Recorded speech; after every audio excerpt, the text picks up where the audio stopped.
Nima uchun kelin qaynonani, qaynotani xizmatini qilish kerak deydi birov. Men unga aytaman, nima uchun qilmasligi kerak? Kelin 18 yil, 20 yil onasining uyida erkak bo'lib yashab keldi. Tayyor uy-joyga, boquvchiga uylarni qurdi, qaynona yangi uy o'zi kirmaydi, o'zi eskisida turadi-da, kelinni kirgizib qo'yadi. Kelin uni bolalari bilan yashaydi. Kelin agar xizmat qilmaydigan bo'lsa, eri bilan ikkalasi turmush qurgandan keyin ana ijaraga borib tursin-da, necha yilda quradi? Hovlili bo'ladi.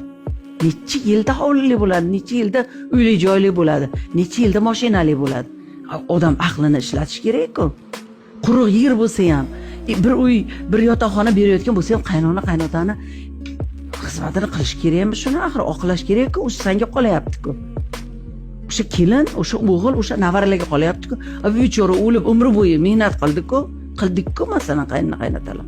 O'shaning uchun o'zbek kelinlari aylanib ketyapsizlar. Sizlar tayyoriga boryapsizlar. Xizmatdan odam o'lmagan. U nima? Bitta choy damlab berib, bitta ovqatni bundoq.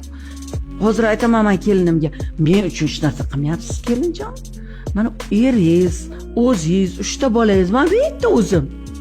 Yarim ko'sa bersanglar berasizlar, bermasanglar men uchun qilmayapsizlar deb qo'yaman-da, kuladi. Qiz uzatgan odam qiz tomon deydi, bir pog'ona past turish kerak deydi. Bekorlarni yebsan. Dunyoda necha son bo'lsa, kvankrilliard degan son bo'lsa, agar o'shani yebdi o'sha odam. O'g'il o'stirgan odam bir pog'ona past bo'lish kerak. Men o'zim kelin qilganman, lekin men bir pog'ona past bo'lishim kerak. Nimaga? Mani o'g'lim, mani qudalarimga nima qilib beryapti? To'y hasham bir katta tadbiri yoki bo'lmasa o'sha ayolini uyga olib tashlaganda birro ko'rinib qo'yadi. 4 ta nom bilan. To'g'rimi? U qizini berdi. Qaynotasining kiyimlari bormi, qaynonasining kiyimlari bormi?